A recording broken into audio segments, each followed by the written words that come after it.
Sumabog ang sigawan sa loob ng emergency room bago pa tuluyang bumukas ang pinto. Dok, Dok, tulungan niyo siya. Halos mapunit ang boses ng lalaking nakasandal sa stretcher habang pilit niyang hawak ang dagwang katawan ng isang babaeng halos hindi na gumagalaw. Kumalat ang amoy ng dugo at pawis sa loob ng ng isang pampublikong ospital sa Quezon City, humahalo sa antiseptic na amoy na tila hindi na kayang takpan ng bangis ng nangyayari. Biglang bumukas ang double doors, sumalubong ang matinding ilaw, at mabilis na lumapit si Dra. Liza Ramos, bahagyang gusot ang buhok, nanginginig ang kamay pero pilit pinipigilan ang sarili na magpakita ng takot. Anong nangyari? Matigas ang boses niya kahit ramdam ang tensyon.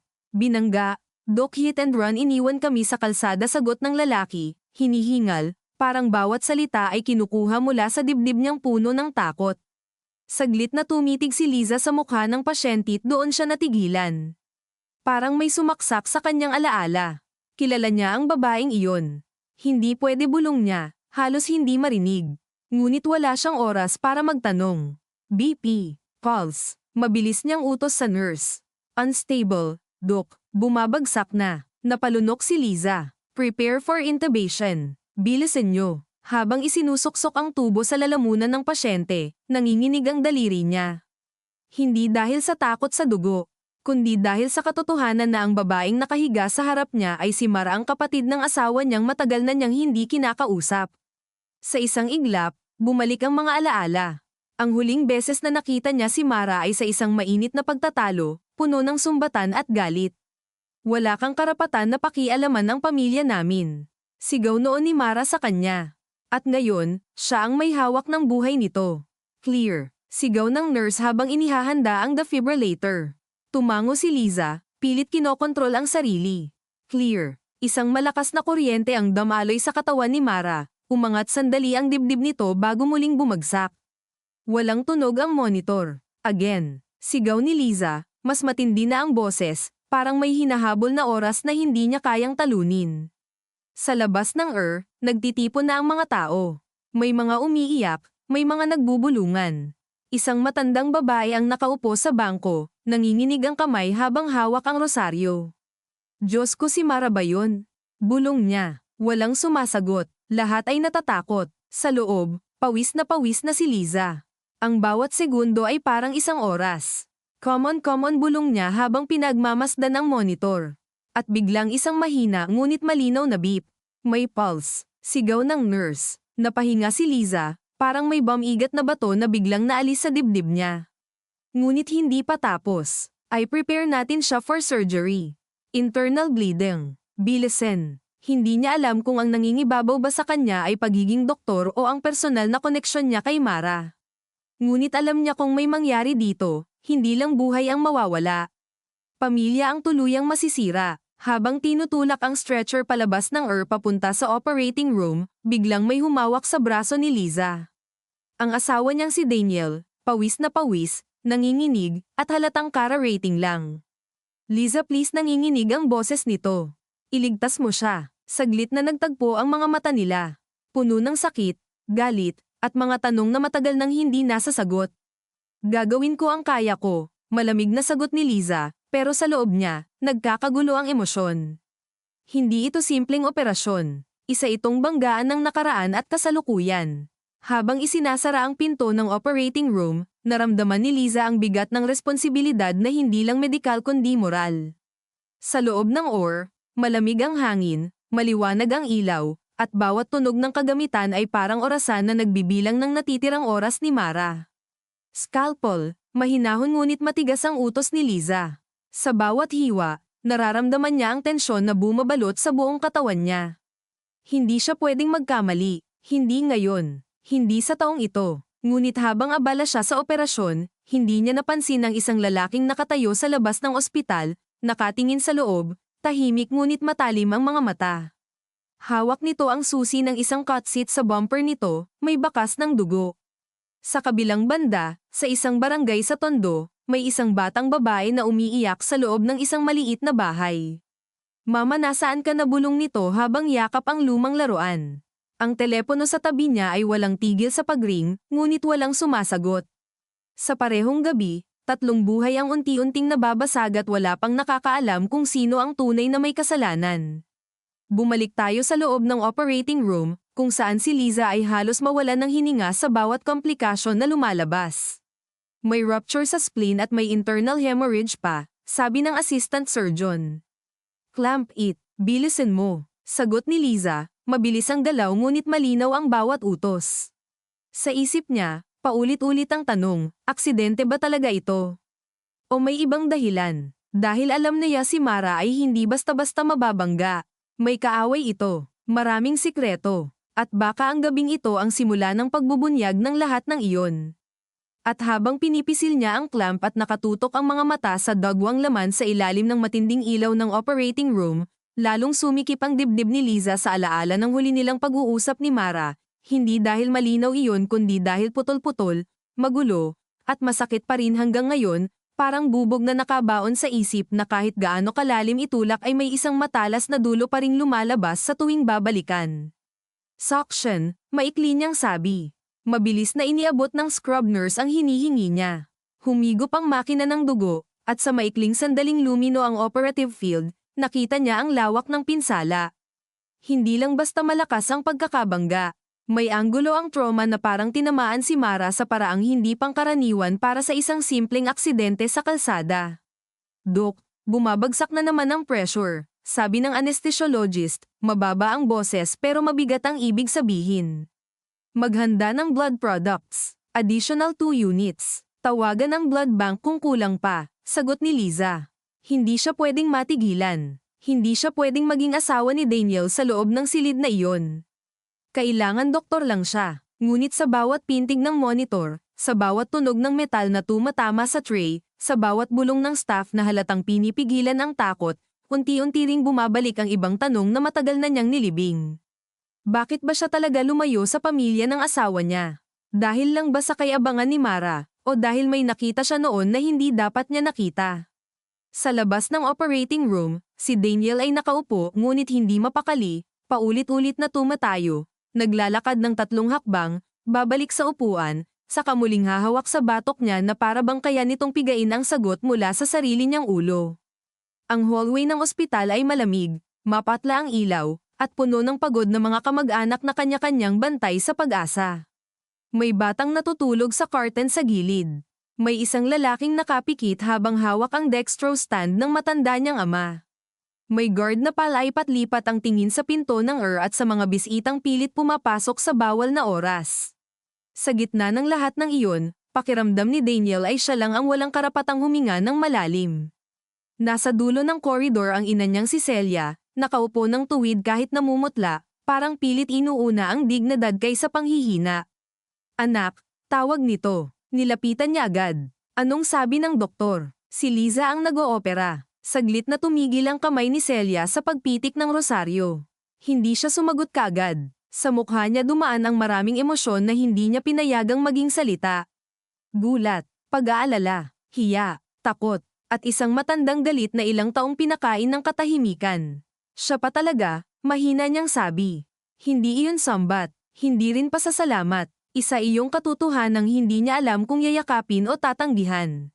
Ma, huwag ngayon. Sabi ni Daniel, ngunit alam niyang kulang ang simpleng pakiusap laban sa bigat ng nakaraan. Hindi ako nagsisimula, sagot ni Celia, pero namuo ang luha sa gilid ng mga mata niya. Nagdarasal lang ako na huwag tayong singilin ng Diyos sa lahat ng hindi natin inayos habang may oras pa. Hindi nakasagot si Daniel. Pinigilan niyang mapamura sa gitna ng hallway. Pinigilan niyang bumalik ang eksena sa isip niya nang gabing umalis si Liza sa bahay nila sa Makati. Dala ang 2 malita at isang katahimikan na mas masakit kaysa kahit anong sigawan. Wala siyang ginawa noon kundi tumayo at panoorin siyang umalis. Dahil duwag siya, dahil ang totoo, sa pagitan ng asawa at kapatid, pinili niyang huwag pumili. At ang hindi pagpili ang sumire sa lahat. Sa kabilang bahagi ng lungsod, nakahinto ang isang itim na SUV sa madilim na gilid ng service road malapit sa Balintawak. Umaambon na, at ang manipis na patak ng ulan ay kumikislap sa sirang headlight at sa guhit ng dugo na natuyo sa ibabang gilid ng bumper. Sa loob, mahigpit ang kapit ni Councilor Benedicto Villar sa manibela. Hindi siya sanay na nanginginig. Hindi siya sanay na hindi kontrolado ang sitwasyon. Ngunit mula nang makita niyang may babaeng tumalsik sa gilid ng kalsada at may lalaking tumatakbo papunta rito habang nagsisigaw, may parte sa kanya na ayaw nang isipin ang politika, pera, o pangalan ng pamilya. Gusto lang niyang umalis. Gusto niyang burahin ang nangyari. Umilo ang cellphone niya. Nasaan ka na, sir? Tanong ng boses sa kabilang linya. Si Arman, ang chief of staff niyang matagal nang sanay maglinis ng dumi sa likod ng kanyang ngiti sa entablado. Nasa garahe na ako, pagsisinungaling ni Benedicto. May tama ang sasakyan. Ayusin mo. Ngayong gabi, sandaling katahimikan. May nasagasaan ba tayo? Hindi sumagot agad si Benedicto. Napahigpit ang panga niya. Hindi kita tinatanong kung ano ang tingin mo. Ang sabi ko, ayusin mo. Pagkababa niya ng tawag, tumingin siya sa rearview mirror. Sarili lang niya ang nakita niya roon, pero parang may ibang matang nakatitig pabalik. Hindi niya kilala ang babaeng nabangga. Ngunit bago ang impact, isang segundo bago tumama, nakita niyang lumingon ito sa direksyon ng kotse na para bang kilala siya nito. Parang naghihintay. Parang may pupuntahan siyang sikreto. Sa operating room, lumipas ang halos 2 oras na hindi napapansin ni Liza. Ang katawan niya ay gumagalaw sa ritmo ng training at takot. Kapag humina ang pagdurugo, may isa na namang sira na makikita. Kapag akala mong may kontrol ka na, biglang may babagsak na vital sign. Sa ilalim ng surgical mask, tuyo na ang lalamunan niya. Kumakalamang sikmura, pero walang puwang ang gutom sa ganoong gabi. Nang sa wakas ay nakontrol nila ang major bleeding, umatras siya ng bahagya, huminga ng dahan-dahan, at naramdaman ang panginginig ng tuhod na kanina pa niya hindi pinapansin. We stabilize here and transfer to Aiku, sabi niya. Hindi pa safe, pero hindi na siya actively dying. Ang assistant surgeon ay tumango, pero kita sa mata nitong alam din ang hindi sinabi ni Liza. Pwedeng bumawi ang katawan. Pwedeng hindi. Pwedeng magising si Mara. Pwedeng hindi. Habang isinasara ang sugat, tumingin si Liza sa maputlang mukha ni Mara na halos matabyo na ng tubo, tape, at monitor leads. Ganito ba kaliit ang tao kapag wala ng boses? Ganito ba kaina ang isang babaeng kilala niyang laging matapang, laging may sagot, laging handang lumaban kahit hindi hinihingi? Naramdaman niya ang isang kakaibang awa na may halong galit. Hindi dahil gusto niyang magdusa si Mara, kundi dahil nakakainsulto makita ang isang taong matagal mong kinagalitan na biglang maging walang kalaban-laban. Parang ninakawan siya ng pagkakataong humingi o tumanggi sa kapatawaran. Paglabas niya sa OR, sinalubong siya ng amoy ng kape, bleach, at lumang air conditioning ng hallway. Tumayo agad si Daniel. Mabilis din tumayo si Celia, muntik pang matamba. Kumusta siya? Sabay nilang tanong. Hindi sumagot agad si Liza. Tinanggal niya muna ang gloves, pagkatapos ang cap, sa kanya pinunasan ang noo gamit ang likod ng kamay. Ramdam niyang nakatitig sa kanya hindi lang ang pamilya, kundi pati ang ilang nurse na dumadaan at nakikilala siya. Naroon na naman ang pakiramdam na ang pribadong sugat ay pinapanood ng publiko. Nakontrol namin ang pagdurugo, sabi niya. Naoperahan siya, pero critical pa rin. Kailangan natin bantayan ang utak, baga, lahat. Hindi pa tapos ang laban. Napaupo si Celia na parang nawala ng buto sa tuhod. Napapikit si Daniel. Ang hangin sa pagitan nilang tatlo ay mabigat, puno ng mga hindi sinabi sa loob ng maraming buwan. Salamat. Mahinang sabi ni Daniel. Tumingin si Liza sa kanya. Gusto niyang tumango, gusto niyang maging propesyonal, ngunit may kung anong pumutok sa dibdib niya nang marinig ang simpleng salitang iyon. Huwag mo akong pasalamatan na parang wala tayong pinanggalingan, malamig niyang sabi. Ginawa ko ang trabaho ko. Hindi umatras si Daniel kahit nasaktan. Alam ko, talaga, tanong ni Liza, bahagyang tumaas ang boses. Kasi dati, noong kailangan ko ng paninindigan mo, parang hindi mo rin alam kung ano ang trabaho mo bilang asawa. Liza, warning ni Celia, hindi malinaw kung para sa anak niya o sa manugang niyang matagal nang nawala sa bahay nila. Nasa ospital tayo. Oo, tita, nasa ospital tayo, sagot ni Liza, pirmi ang tingin kay Daniel. At iyong kapatid niya ang nasa Aiko dahil sa kung anumang gulo na hindi ko pa alam. Kaya huwag niyo akong asahan na magpapanggap. Sumikip ang panga ni Daniel. Hindi ito ang oras. Wala namang naging oras, Daniel. Iyon ang problema. Saglit na tumahimik ang hallway. Dumaan ang isang stretcher sa likod nila, may batang umiiyak, May intern na nagmamadali, ngunit sa tatlo nilang nakatayo roon, parang naputol ang mundo sa lumang sugat na ayaw magsara. Si Celia ang unang bumasag sa katahimikan. Hindi mo na kailangang ipaalala sa amin na nasaktan ka. Hindi sumagot si Liza. Tiningnan niya ang matandang babae at doon niya nakita na hindi na lang ito ang dating mapagmataas na ina ng mayamang pamilya mula sa Dasmariñas Village. Mukha na rin itong pagod, tanda, at takot. Hindi ko ipinapaalala, sabi ni Liza, mas mahina. Nandyan lang talaga. Bago pa makasagot si Celia, dumating ang isang pulis na may maliit na notepad at kulubot na uniforme na halatang galing na sa mahabang duty. Sino po ang pamilya ng biktima? Tanong nito. Ako ang kuya, sabi ni Daniel. At ako ang nanay, singit ni Celia. Tumingin ang pulis kay Liza ng sandali, napansin marahil ang suot niyang scrub suit at dugo sa mangas. Ma'am, kayo po ang attending surgeon. Tumango siya. May ilang tanong lang po sana pagkatapos. Hit and run po kasi ito, at may witness na naghatid sa biktima. Nawawala na po siya ngayon. Kumunat ang noo ni Daniel. Anong ibig sabihin, nawawala? Pagkatapos po ma-admit ang pasyente, umalis po. Iniwan ang pangalan na June. Wala nang ibang detalye. Mukhang delivery rider o habol driver base sa damit, pero hindi sigurado. Tumaas ang kilay ni Liza. Sa isip niya, may piraso na namang gumalaw. Isang witness na kusang naghatid pero hindi nagpakilala ng maayos. Isang bangga na tila may intensyon. Isang biktimang may kaaway. Sa Aiko, habang inilipat ang katawan ni Mara sa kama at maingat na isinasaksak ang mga linya sa tamang port, marahang gumalaw ang mga daliri nito. Maliit na galaw lang, parang reflex. Pero nakita iyon ni Liza na sumunod para tingnan ang handoff. Lumapit siya. Mara. Walang kasiguraduhan ang tawag niya, halos ayaw niyang marinig ng iba. Nanatiling nakapikit si Mara. Namutla ang labi, ngunit makalipas ang ilang segundo, bahagyang kumunat ang noo nito. Sumulyap ang duty nurse. Possible response, Dok. Dahan-daang hinawakan ni Liza ang gilid ng kama.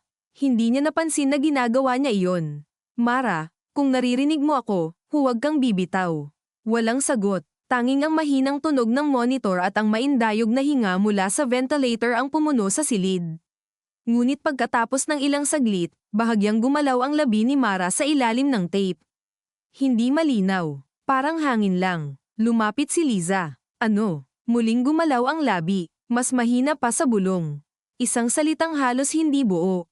Susi. Parang may malamig na tubig na ibinuhos sa likod ni Liza. Anong susi? Wala sa sariling tanong niya. Hindi na muling gumalaw si Mara. Bumalik ang monitor sa dati nitong ritmo. Tumingin ang nurse kay Liza, nagtataka.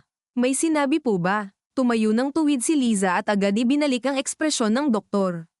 Hindi ako sigurado, ngunit sigurado siya na may narinig siya. Susi, hindi tulong. Hindi Daniel. Hindi mama. Susi, habang naglalakad siya palabas ng Aiko, binalikan siya ng isang eksena mula 6 na buwan na ang nakalipas, sa isang dinner sa bahay ni Celia kung saan sapilitang pinagsasama ang mga taong matagal nang hindi komportable sa isa't isa. Nasa lanay sila noon. Maingay sa loob dahil may bisita, may tawanan, may clinking ng wine glass. Lumapit si Mara sa kanya dala ang isang sober at sinabing, ikaw lang ang may sense sa bahay na ta. Kung may mangyari sa akin, huwag mong hayaang mapunta kay Daniel ang laman nito agad. Nagulat siya noon. Ano ta? Drama. Sarkastikong sagot niya, dahil ayaw niyang magmukhang interesado. Ngumiti si Mara, pero may kaba sa ilalim. Hindi ako nagbibiro, may susi sa condo locker ko. Nandoon ang kailangan mong makita.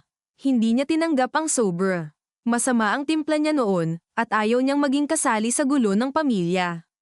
Ayoko, Liza ayoko, Mara. Kung may problema ka sa pamilya niyo, ayusin mo sa kanila. Pagkatapos noon, sumabog ang isa na namang away, at ilang linggo matapos iyon ay umalis na siya sa bahay nila Daniel. Ngayon, nakatayo siya sa labas ng Aiko at pakiramdam na may isang pinto ng nakaraan na biglang bumukas ng hindi niya gusto. Lumapit si Daniel, maingat ang hakbang, parang alam niyang konting maling tono lang ay paputok ang natitirang pasensya niya. May kailangan ka ba? Tanong nito. May sinabi si Mara sa akin noon, walang paligoy na sabi ni Liza. Nanigas si Daniel. Ano? May tungkol sa susi, at may locker. Saglit na nagbago ang mukha nito. Hindi malaki, pero sapat para sa isang taong ilang taon na niyang nakasama para mabasa ang isang bagay na pilit itinatago. Anong locker? Tanong nito, masyadong mabilis. Doon mismo naramdaman ni Liza ang pagbagsak ng isang mabigat na kutob sa loob niya. Bakit? Tanong niya. May alam ka? Wala. Masyado kang mabilis sumagot. Pagod ka lang. At ikaw, ano? Handa ka na namang sabihin sa akin na mali ang naririnig ko, mali ang nakikita ko, mali ang kutob ko. Mas matalim na ang tinig niya. Tumingin si Daniel sa paligid bago siya marahang hinayla sa gilid ng vending machines kung saan mas kaunti ang dumadaan. Hindi marahas, hindi rin malambing. Parang desperado lang na ilayo ang usapan sa tenga ng iba. Makinig ka sa akin, sabi nito, mababa ang boses. Hindi ko alam ang lahat. Pero nitong mga nakaraang linggo, may iniinda si Mara.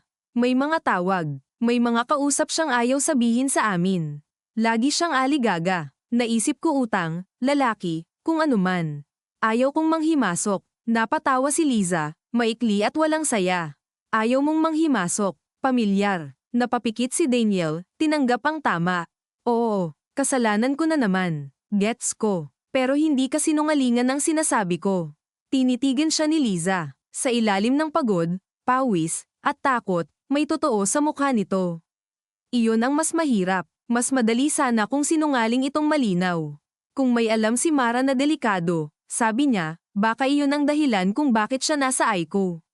Sa malayo, dumating si Celia, kasunod ang isang binatilyong halos 17 o 18 anyos, payat, naka-school jacket, at halatang nagmamadaling bumiyahe.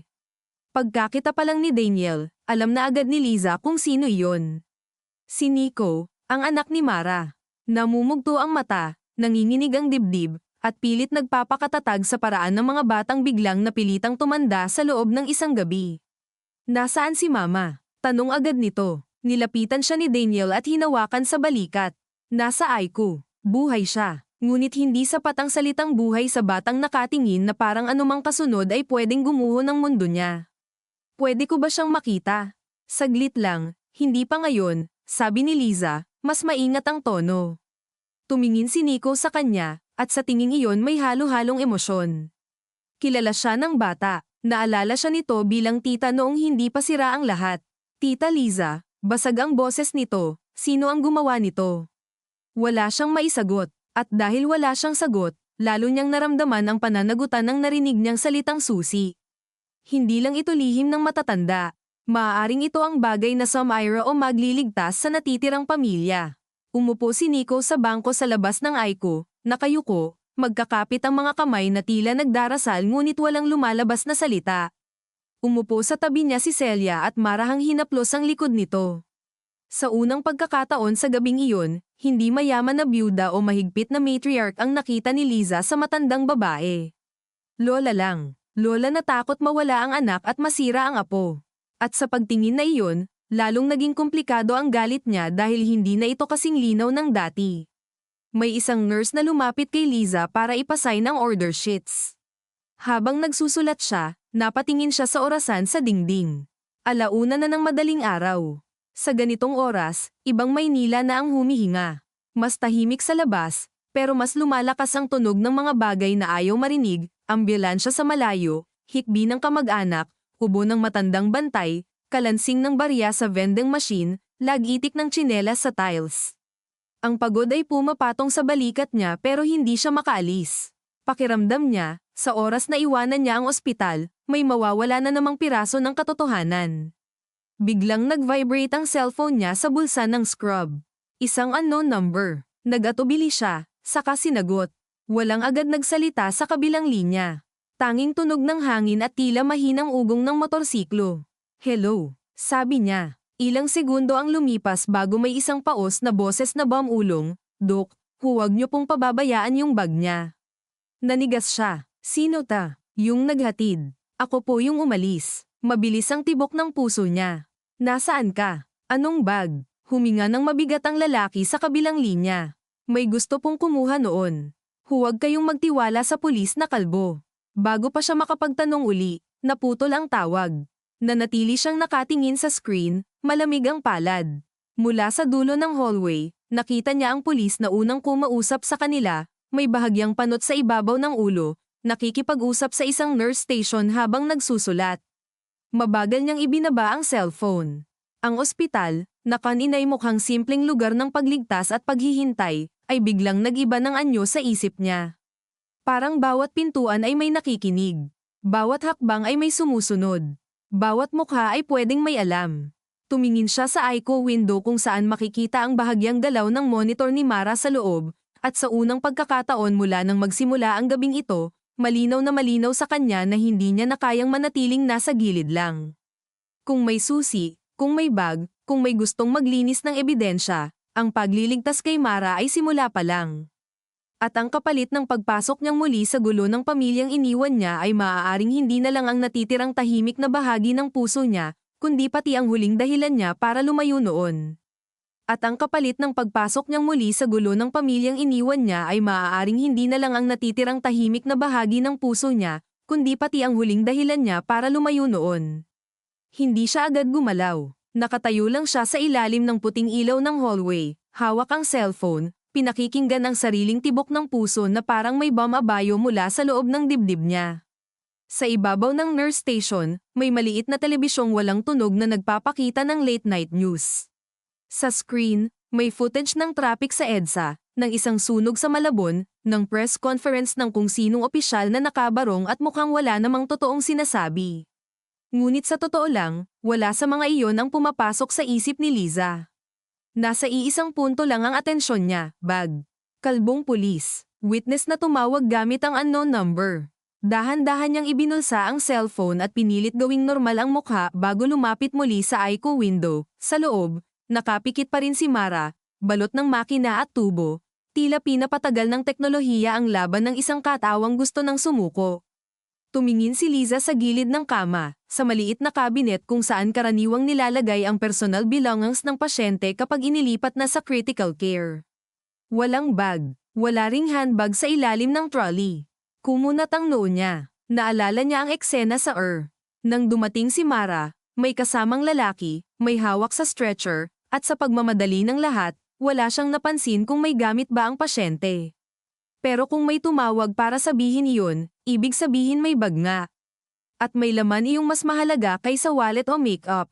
Dok, tawag ng Aiko nurse. Lumingon siya. May kailangan po ba kayo?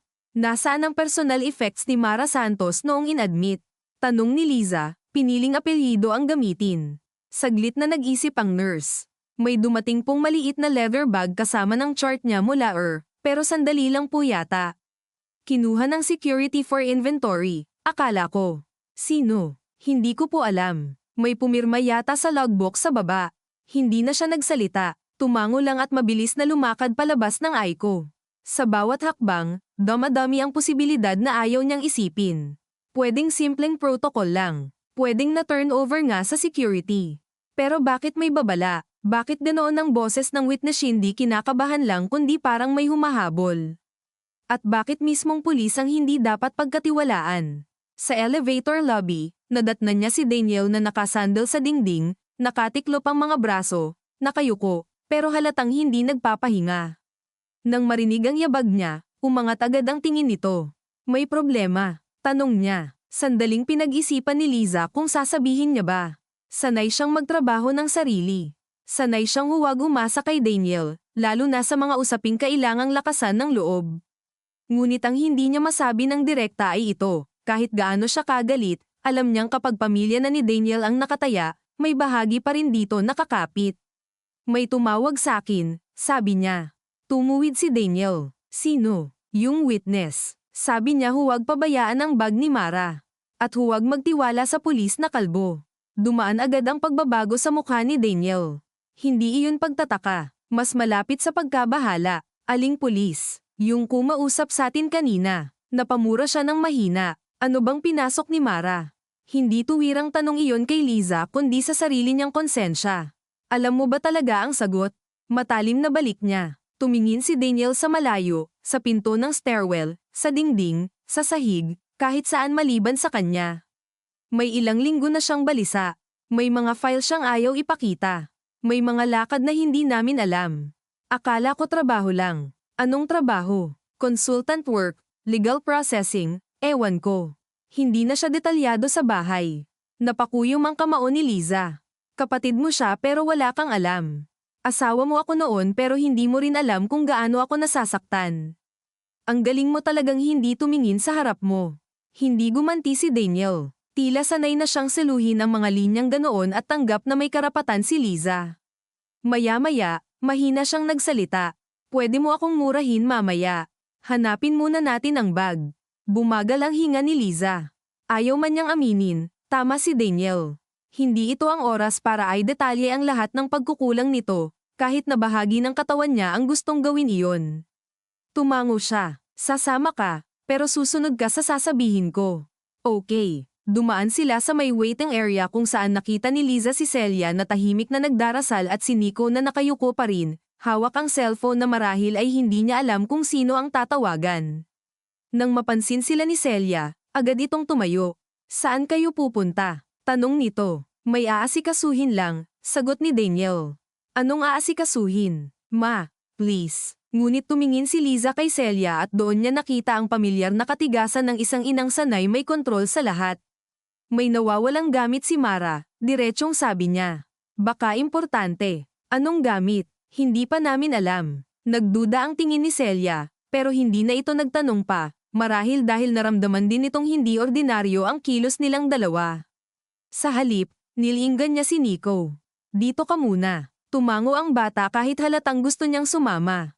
Bumaba sina Liza at Daniel sa ground floor gamit ang service elevator na amoy disinfectant, carton, at natuyong pawis ng mga utility staff. Sa salamin ng elevator, kita ni Liza ang sarili niyang mukha maputla, may marka ng mask sa ilong at pisngi, may bahid pa ng pagod sa ilalim ng mata. Sa tabi niya, si Daniel ay tila tumanda ng 5 taon sa loob lang ng isang gabi. Habang bumababa ang numero ng palapag, bumalik sa isip ni Liza ang gabing tuluyan siyang lumayas. Wala iyong grand reveal, walang dramatic slap, walang third party na nahuli. Mas pangit ang nangyari dahil ordinaryo. Nasa hapag sila, tahimik, nagsimula sa maliliit na hindi pagkakaunawaan, hanggang sa napunta sa usapin ng perang ipinahiram ni Daniel kay Mara nang hindi niya sinasabi. Hindi maliit na halaga, galing sa ipon nilang dalawa para sana sa down payment sa kondo na matagal nilang pinapangarap. Nang kumprontahin niya si Daniel, ang sagot lang nito, pamilya ko iyon. At ang tanong niya noon na hanggang ngayon ay nananatiling sugat ay, ako ba hindi? Nag-open ang elevator. Sumalubong sa kanila ang mas malanghang amoy ng basang sahig at usok ng sigarilyo na galing marahil sa guard na pasimpleng nagyoyosi sa labas. Sa information security desk malapit sa entrance, may 2 guard. Isang matangkad na lalaki at isang babaeng halatang antok pero alerto pa rin. Lumapit si Liza. Good evening. Ako si Drew Ramos. Hinahanap namin ang personal belongings ni Mara Santos, iyong hit and run patient na inadmit kanina. Tumingin ang babaeng guard sa monitor at log sheets. Sandali lang po, Doc, sa gilid, nanatiling tahimik si Daniel ngunit nakaangat ang tingin sa bawat dumaraan, para bang may inaabangan siyang mukha. Ilang segundo ang lumipas. Kumunat ang noo ng guard. May entry po rito. 1 brown leather bag, female personal item. Turned over daw sa police for documentation. Nanlamig ang likod ni Liza. Sinong police? Si Sir Mendoza po. Kalbo ba? Agad na singit ni Daniel. Napatingin ang guard. Opo, medyo. Nagkatinginan sina Liza at Daniel. Doon mismo naging solidong takot ang kutob. Nasaan siya ngayon? Tanong ni Liza. Umakyat po yata ulit sa floor ng Aiko kanina. Baka andoon pa. Hindi nagsayang ng oras si Daniel. Lumingon agad sa elevator, ngunit pinigilan siya ni Liza sa braso. Hindi tayo basta haharap, kailangan malaman muna natin kung totoo. Ano pa bang kailangang patunayan? Galit na bulong niya, na may kinuha siyang bag na hindi pa dapat kinuha.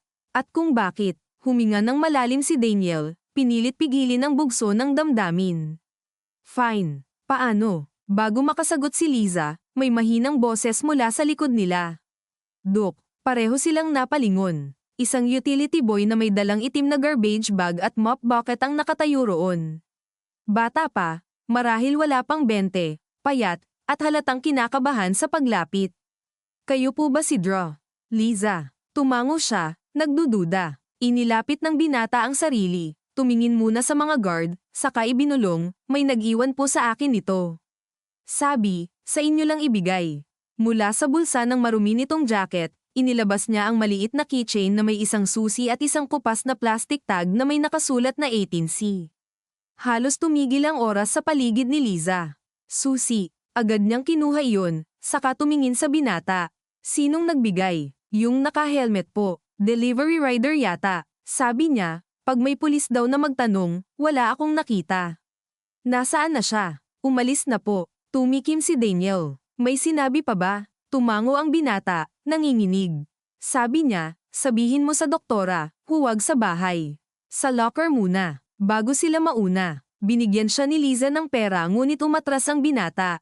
Ayoko po, Dok, kita sa mga mata nitong hindi kabayaran ang gusto niya kundi matapos na agad ang pakikipag-usap na ito.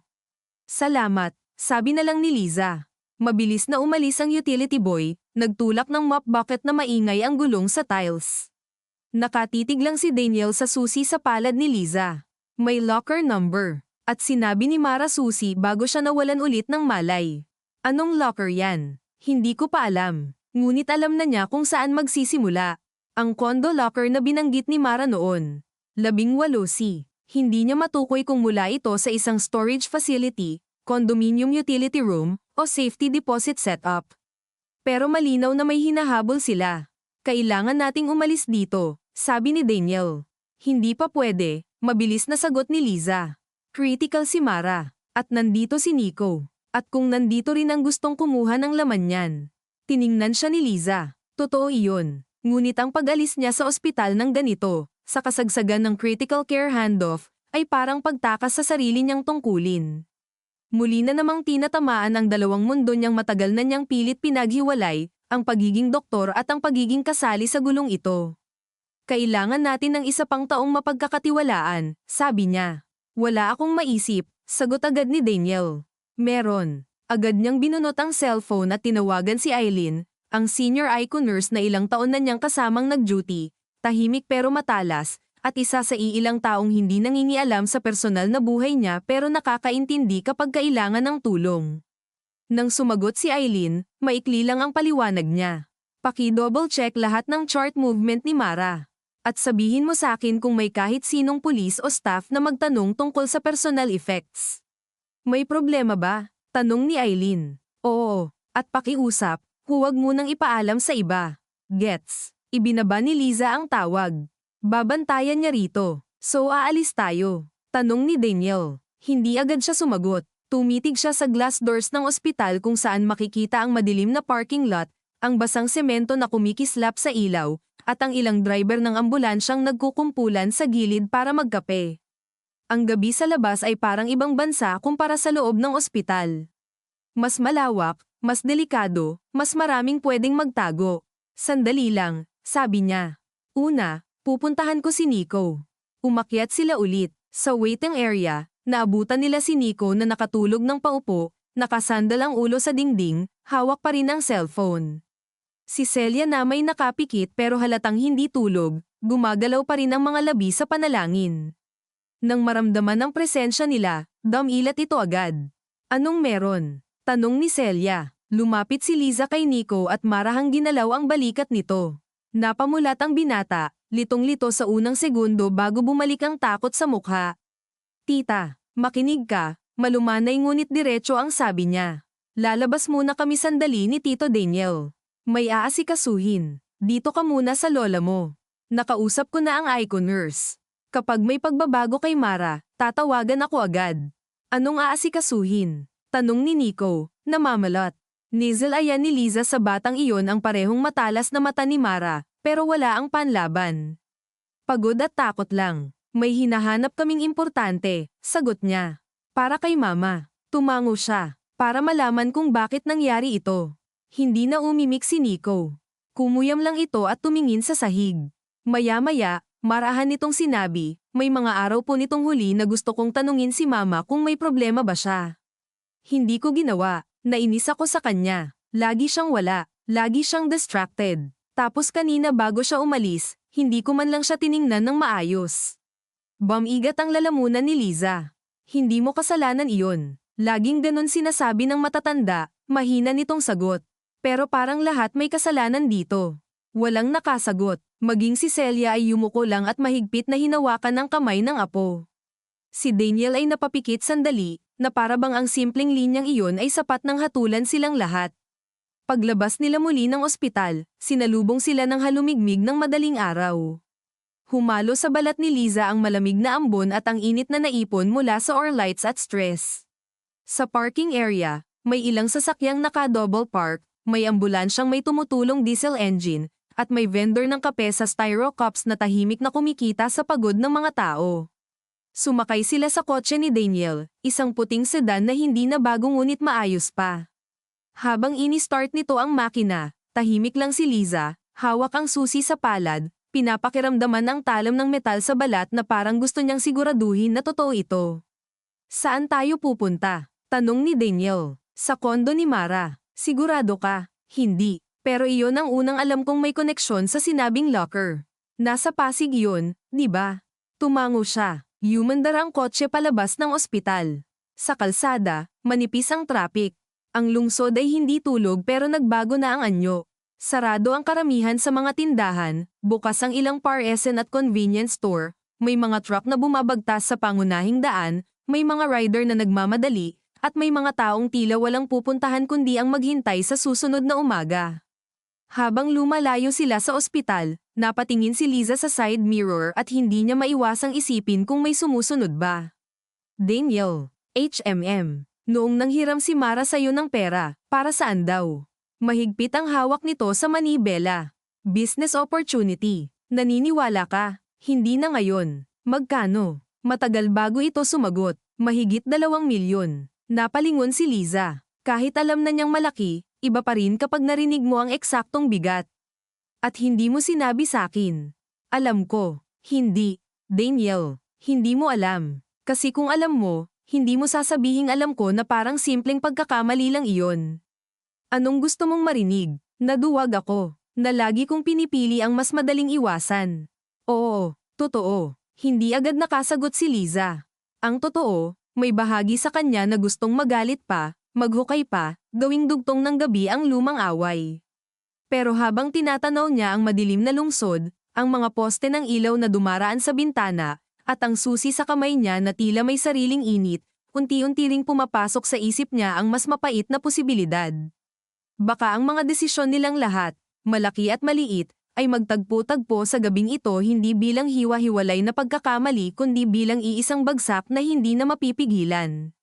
Pagdating nila sa tapat ng kondominium ni Mara, isang mid-rise building na luma na ang facade pero pilit pinapamukhang sosyal sa pamamagitan ng repaint at maliit na landscaped entrance, tumigil si Daniel sa gilid. Iisang guard lang ang nasa lobby, nanunood ng phone habang nakapatong ang siko sa desk. Sa itaas, ilang ilaw lang ang bukas sa mga unit. Karamihan ay madilim na, madaling araw na. Hawak pa rin ni Liza ang susi, at bago siya bumaba ng kotse, huminga siya ng malalim. Hindi niya alam kung ano ang makikita nila sa loob. Dokumento ba, pera, ebidensya, o isang bagay na mas sisira sa natitira sa pamilyang ito.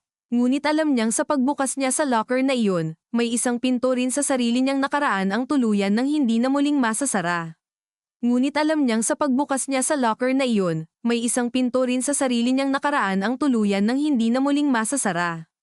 Pagbaba pa lang nila ng kotse, agad siyang sinalubong ng amoy ng basang semento, ornamental plants na kagagaling lang sa dilig, at lumang air freshener na lumalabas mula sa bukas na lobby ng kondominium.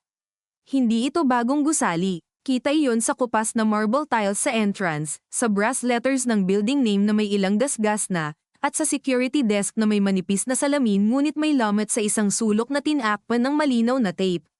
Sa gilid ng lobby may mga parcel na nakasalansan, may paso ng snake plant na bahagyang tuyot, at may CCTV monitor na hati-hati ang screen sa 8 kwadro, karamihan ay nagpapakita lang ng walang laman na hallway at parking slots.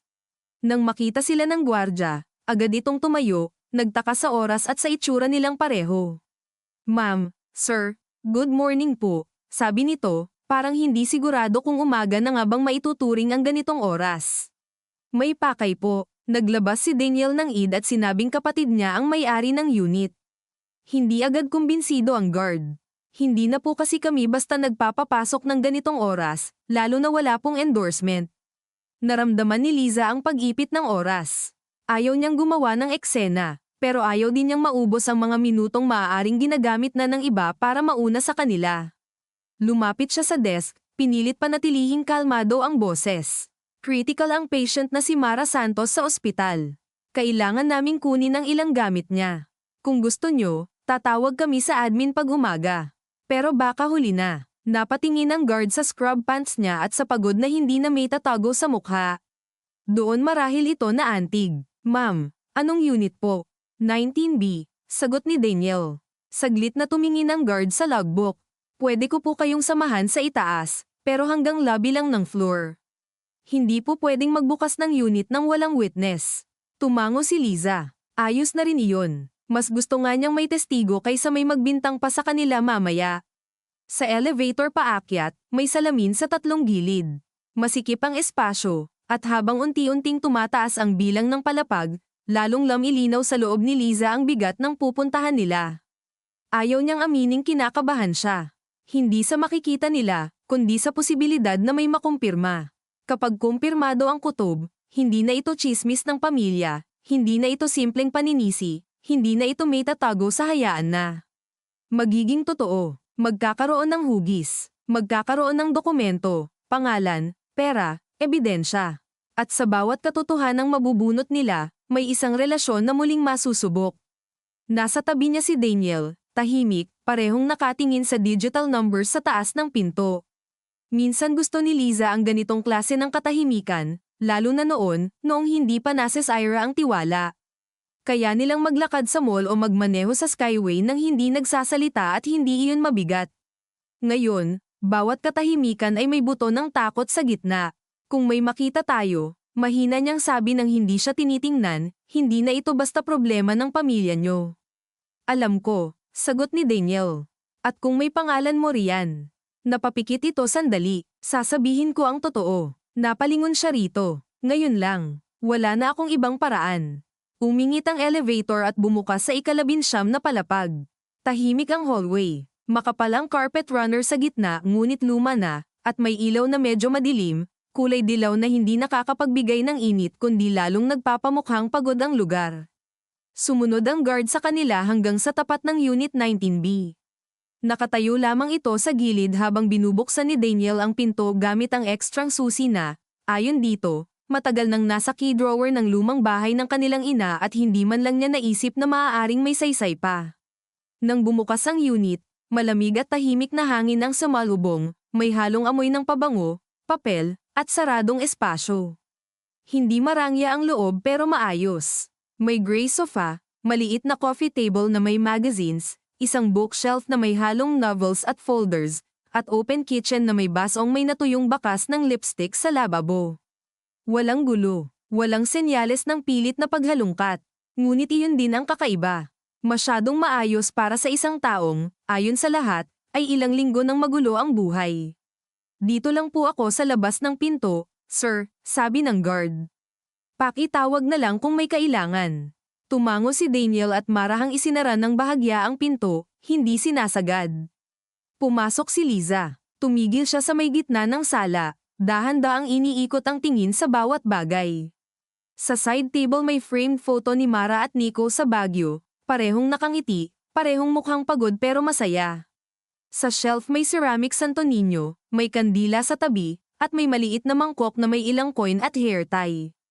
Pamilyar sa kanya ang halo ng praktikal at sentimental sa mga gamit ni Mara. Kahit noon pa, ganito na ito. Kaya mas lalong nakakatakot isipin na may tinatago ang babaeng kayang maglagay ng rosaryo sa rearview mirror at mang-away sa harap ng buong hapag sa iisang gabi. Saan? Tanong ni Daniel. Hindi sumagot agad si Liza. Lumapit siya sa bookshelf. Hinaplos ang isang folder. Binuksan ang drawer sa side table. Resibo lang. Maintenance notices. Ilang bills. Sa kitchen, may organizer na puno ng sachet ng kape, gamot sa sakit ng ulo, at listahan ng grocery na nakadikit sa ref. Walang locker key reference. Walang note. Sa kwarto, maayos din ang kama. Nakatupi ang kumot, may plancha pa ang kurtina, At sa dresser ay may hilera ng skincare, pabango, at lumang hakaw. Binuksan ni Daniel ang closet.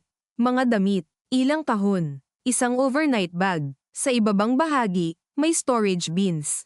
Liza, tawag niya. Lumapit siya. Hawak ni Daniel ang isang maliit na metal cash box na nakasiksik sa likod ng show rack sa loob ng closet. Walang label, walang design, parang ordinaryong lalagyan lang ng resibo o alahas. Buksan mo, sabi ni Liza. Ipinatong niya ang susi na ibinigay sa kanila ng utility boy sa kondado. Pumasok ito ng eksakto. Sandali siyang natigil bago pinahit. Ang mahinang klik ng pagbukas ay sapat na para maramdaman niyang may hinayla sa sikmura niya. Pag-angat niya sa takip, hindi agad papel ang tumambad kundi isang maliit na USB drive, 3 folded documents na may clip-on marks, isang spare phone na luma ngunit mukhang hindi sira, at isang sobre na may nakasulat sa harap sa sulat kamay ni Mara. Kung si Liza ang unang makakita nito, siya lang muna. Bumigat ang paligid. Tumingin si Daniel sa sulat kamay, saka kay Liza. Bakit ikaw? Hindi niya alam ang isasagot, dahil ang totoo, iyon din ang tanong niya sa sarili. Kinuha niya ang sobre. Magaspang ang papel sa daliri niya. Hindi bago ang sulat, mukhang ilang linggo na. Dahan-dahan niya itong binuksan. Sa loob, isang sulat na maikli ngunit mariin. Liza, alam kong malamang galit ka pa rin sa akin at may dahilan ka. Pero kung binabasa mo ito, ibig sabihin hindi na ako sigurado kung aabot pa ako sa tamang oras para ayusin ang lahat.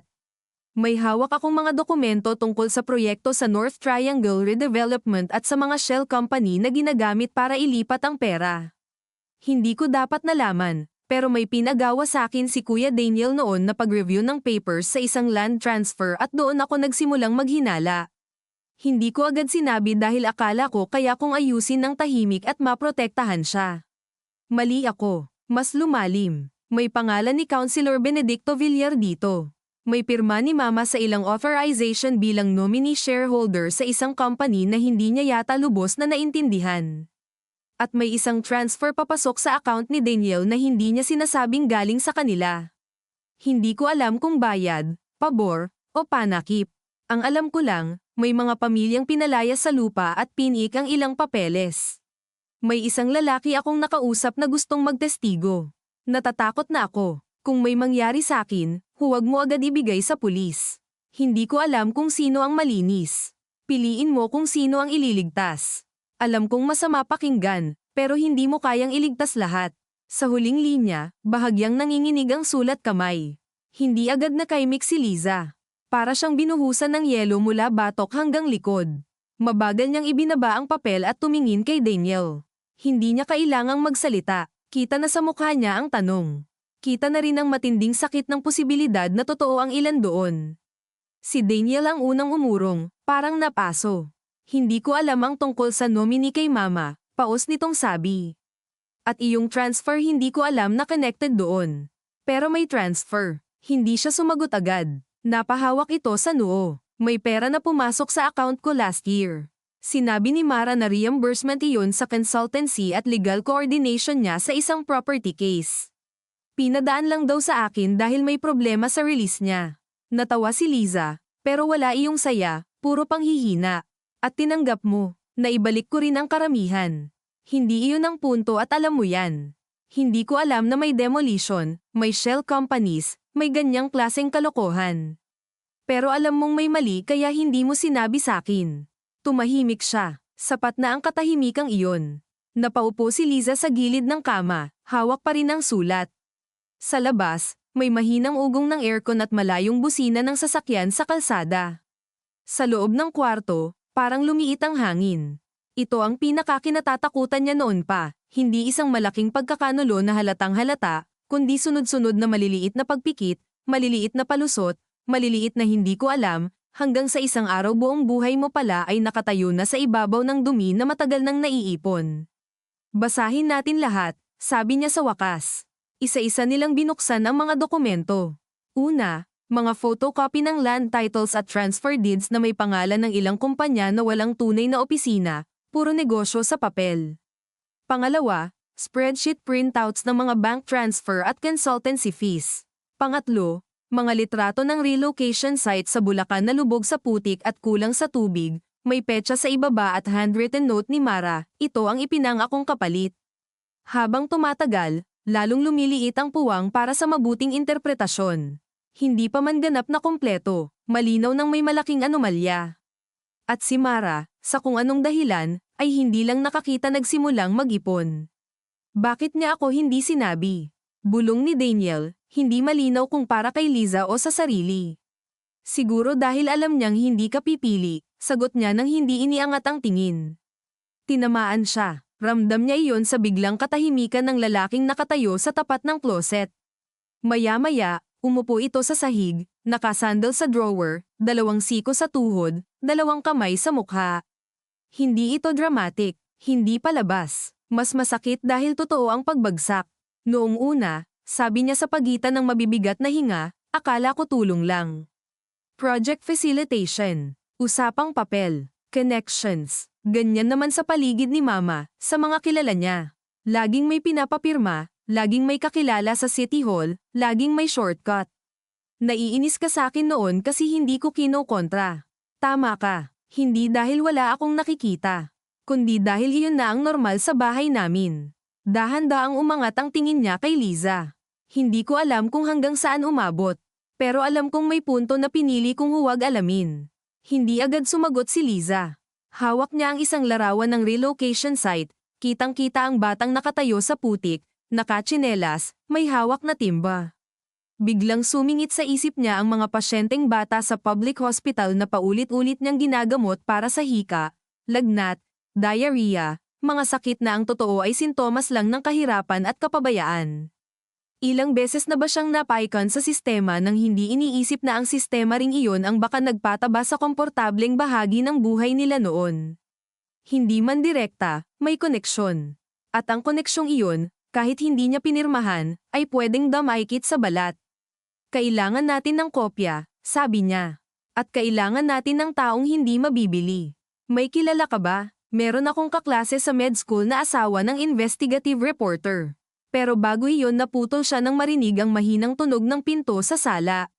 Pareho silang tumingala, hindi nila isinara ng todo ang unit door kanina dahil sa guard. Ngayon, may anino ng paa sa ilalim ng hiwa ng pinto. Tumayo agad si Daniel. Itinabi ni Liza ang mga dokumento at kinuha ang spare phone at USB. May 3 mahinang katok. Sir, boses ng guard. May humahanap po sa inyo. Hindi agad kumilos si Daniel. Sino? Pulis daw po. May tanong lang. Naramdaman ni Liza ang mabilis na pag-akyat ng dugo sa ulo niya.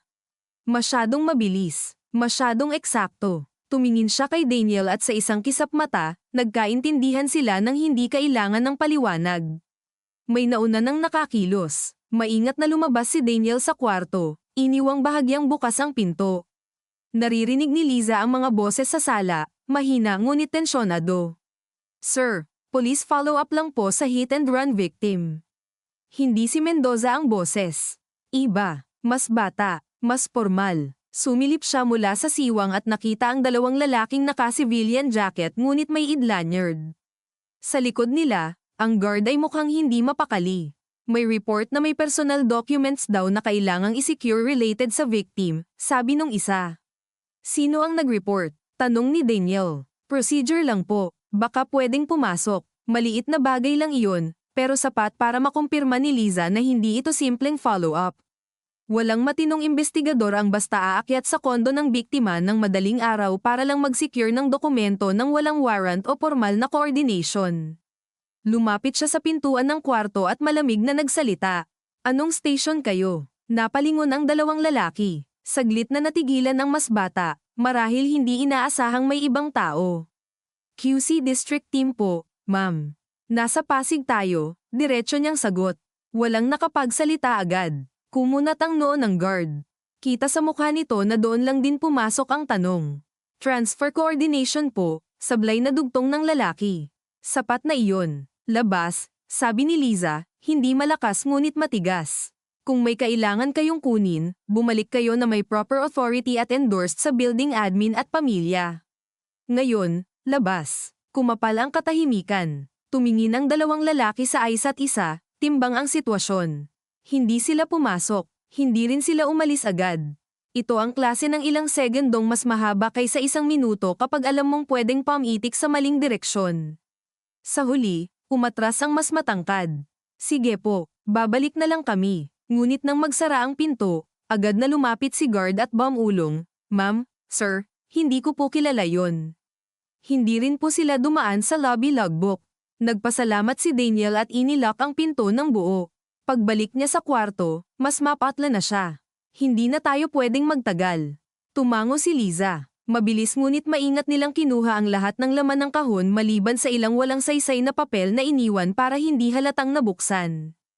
Kinuha rin ni Liza ang spare phone charger mula sa drawer. Habang isinisilid ang mga dokumento sa tote bag na nakita niya sa likod ng upuan, dumaan sa isip niya ang linyang iyon sa sulat ni Mara, "Piliin mo kung sino ang ililigtas."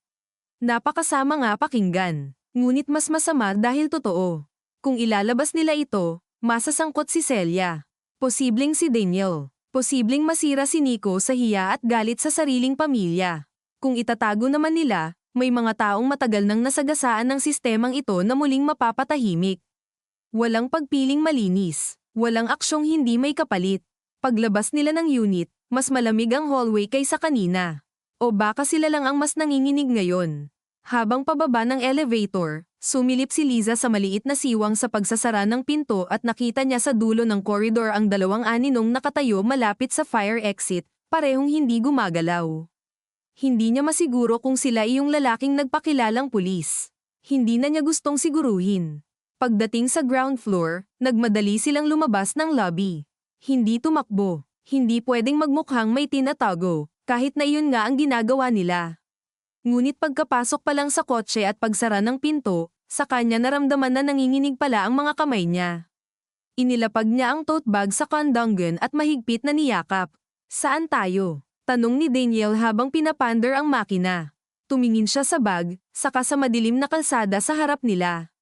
Hindi pa sila malapit sa ending ng gabing ito. Sa halip, pakiramdam niya lalo lang silang pumasok sa gitna. Hindi sa bahay ninyo. Hindi sa ospital. Kailangan muna nating buksan ang phone at i-copy ang laman ng USB. Saan ligtas? Matagal bago siya sumagot. May lumang clinic si Papa sa Cubao na wala nang gumagamit. Nasa pangalan pa rin ng pamilya ko. Kaunti lang ang nakakaalam. Tumingin si Daniel sa kanya, parang alam nitong ang pagbibigay niya ng impormasyong iyon ay hindi simpleng logistics kundi isang anyo ng tiwalang hindi niya pa sigurado kung deserve nito. Hindi na siya nagsalita. Humandar ang kotse palabas ng condominium, at sa rearview mirror, nakita ni Liza ang itim na sasakyang dahan-daang umiilaw ang headlight sa kabilang gilid ng kalye, saka unti-unting gumalaw kasunod nila. Hindi agad nagsalita si Liza. Nakatingin lang siya sa rearview mirror, sa 2 puting ilaw na hindi naman sobrang lapit pero hindi rin basta mawawala, at sa paraan ng pagliko ng sasakyan sa bawat liko nila na masyadong tugma para masabing nagkataon lamang. Humigpit ang hawak niya sa tote bag sa kondongan, para bang kung ididiin niya iyon sa dibdib ay mapipigilan niyang tumalon palabas ang kaba. May sumusunod, sabi niya sa wakas, mababa ang boses ngunit walang puwang para sa duda. Tumingin si Daniel sa mirror, saka mabilis na ibinalik ang tingin sa kalsada. Ang daan palabas ng Pasig sa ganitong oras ay may kakaibang anyo, hindi pa muling masikip gaya ng araw ngunit hindi na rin hungkag gaya ng hating gabi. May mga truck na bumubulusok sa malalayong lane, may mga taxi na pagod ang preno, may mga rider na nakayuko laban sa hangin, at may mga pedestrian na tila palaging may iniwasan na hindi nakikita. Umambon muli, manipis na talsik sa windshield, sapat para maging malabo ng kaunti ang mga ilaw ng lungsod at magmukhang mas malayo ang bawat bagay kaysa sa totoong layo nito.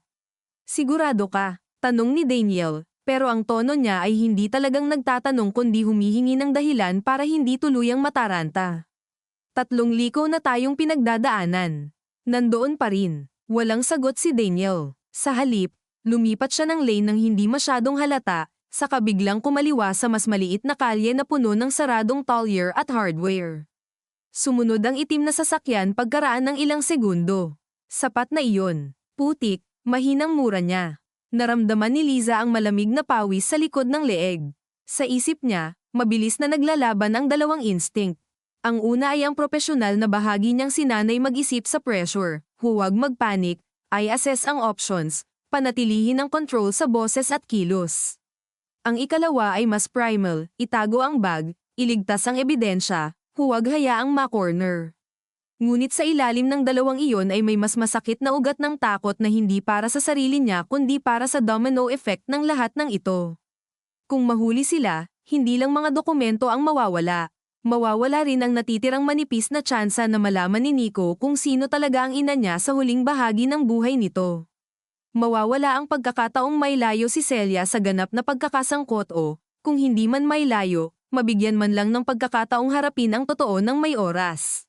Mawawala rin ang huling pagkakataon ni Daniel na magsalita bago may ibang magsalita para sa kanya.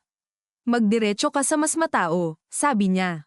Huwag tayo sa madilim. Cubao ang punta natin. Oo, pero huwag sa shortest route. Tumango si Daniel. Paglampas nila sa isang gasolinahan na bukas pa at may dalawang trucker na nagkakape, pumasok siya sa mas malaking daan. Sa loob ng kotse, tanging tunog ng wiper, aircon, at makina ang maririnig. Sa labas, ang syudad ay gumuguhit sa salamin na parang pelikulang walang tunog. Naalala ni Liza ang unang mga taon nila ni Daniel, noong kaya niyang basahin ang bawat pagpisil nito sa manibela, bawat buntong hininga, bawat panahon ng katahimikan. Alam niya noon kung kailan ito na-stress sa trabaho, kung kailan tinatamad magsimba kasama ang ina, kung kailan gusto lang nitong kumain sa carinderia kaysa sa mamahaling resto na gustong-gusto ng pamilya nila. Ang kakayahang iyon, ang tahimik na literacy ng mag-asawa, ang isa sa mga unang namatay sa kanila. Ngayon, habang sinusukat niya ang puwersa ng pagkakakapit ni Daniel sa manibela, napagtanto niyang kahit gaano sila kasira, kilala pa rin niya ito sa mga maliliit na paraan. Alam niyang takot na ito. Alam niyang may gustong sabihin ngunit hindi muna pwedeng sabihin. Alam niyang pinipigil nitong tanungin kung kaya pa ba niyang magtiwala kahit kaunti. Liza, sabi nito pagkaraan ng ilang minuto, hindi inaalis ang tingin sa daan, kapag nakopya na natin ang files, anong plano mo? Hindi siya agad sumagot, nakaangkla sa dibdib niya ang bigat ng mga pagpipilian. May 3 direksyon, sabi niya sa wakas. Una, diretso sa media. Pangalawa, sa isang taong kilala kong pwedeng mag-funnel nito sa tamang investigador. Pangatlo, sa abogado. At alin ang gusto mo? Wala akong gusto. Lahat may kapalit. Pero may pipiliin ka. Kailangan. Naramdaman niyang tumingin sandali si Daniel sa kanya bago muling bumalik sa kalsada. Kung sa media agad, sabi nito, tatamaan si mama bago pa niya maintindihan ang buong nangyari.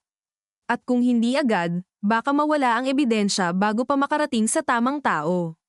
Kung abogado, pwedeng mapaghandaan. Nang sino? Natin o nila? Walang naisagot si Daniel. Ilang sandali silang tumahimik. Sa harap nila, nag-green ang traffic light sa isang halos walang laman na intersection. Sa mirror, naroon pa rin ang itim na sasakyan. Hindi ito nagmamadali. Iyon ang lalong nakakakilabot. Ang isang taong desperado ay humahabol. Ang isang taong kumpiyansa ay sumusunod lang dahil naniniwala siyang makakakuha rin siya ng gusto niya sa tamang sandali. Tawagan mo si Eileen, sabi ni Liza. Tingnan natin si Mara. Dinyal ni Daniel ang number mula sa recent sa cellphone ni Liza at inilagay sa speaker.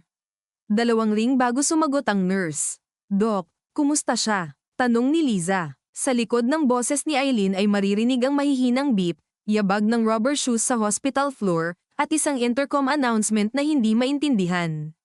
May pagbabago. Nagkaroon siya ng brief agitation. Sinubukan niyang igalaw ang kamay. Tumaas ang ICP saglit pero bumaba rin. Sedated ulit siya ngayon. Napapikit si Liza. Hindi iyon ginhawa, pero hindi rin iyon tuluyang pagsuko ng katawan. May pumunta bang pulis o kung sino man? May isang lalaking nagtanong sa desk kung may naiwang bag. Hindi ko pinansin. Sabi ko nasa security at kailangan ng written clearance. Umalis din. Mukha bang pulis? Hindi naka-uniform. Hindi ko kilala. Okay. Huwag kang basta magbibigay ng kahit anong info. Tawagan mo ako kahit anong mangyari. Gets. Pagkababa ng tawag, mas lalong kumapal ang tensyon sa loob ng kotse. Hindi isolated ang habol sa kanila. Gumagalaw ang paghahanap sa iba't ibang lugar ng sabay-sabay, parang may utos na maglinis bago sumikat ang araw. Masikip na ang oras, sabi ni Liza. Alam ko, sagot ni Daniel. Sa may santolan, biglang lumipat ang itim na sasakyan sa kabilang lane, Parang overtake, pero hindi rin. Nananatili itong abot tanaw lamang. May plate ka bang nakita? Tanong ni Liza. Hindi pa. Tinted masyado, at ang anggulo naputol siya nang biglang tumunog ang spare phone na nakuha nila mula sa kahon. Pareho silang napalingon sa tote bag.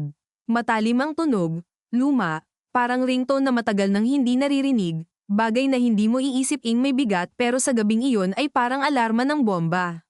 Mabilis na binuksan ni Liza ang bag at hinanap ang phone. Ilang segundo siyang nataranta dahil may mga papel at cable na humaharang sa daliri niya.